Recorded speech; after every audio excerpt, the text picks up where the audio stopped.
Ni yn Pafiliwn Penygroes heddi gweithio dy Menter Cwm Gwendraeth Elli. Mae caffi cymunedol dyn nhw, a mae llawer o pobl dod yma trwy'r amser. Oedd y biliau trydan nhw'n uchel iawn. Mae pob dim yn y neuadd yn anffodus yn cael ei pweru gyda trydan, y gres ac yn y blaen, a mae caffi yr agor yma, so mae biliau yn eitha uchel dyn ni. Wel, ni'n gweud diolch i Ynys Sirgar am rhoi y paneli a ynysu'r neuadd cymunedol, Pafiliwn Penygroes.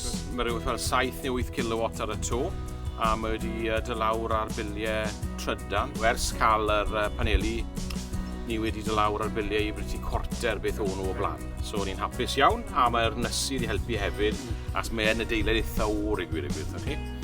Be Sioned sy'n gweithio yma yn gweithio chi, mae'r neuadd y lot mwy dwym i gwir y gwir. So ni'n ddiolchgar iawn am yr buddsoddiad gyda'r gronfa cymunedol Ynys Sirgar. So, os chi ddiddordeb ydych chi'n gwneud yr un peth ble chi yn Sirgarfyrddin, dewch i ni, neil@ynyssirgar.org os chi eisiau disgwyl mewn i cronfa y cymunedol ni yn Ynys Sirgar.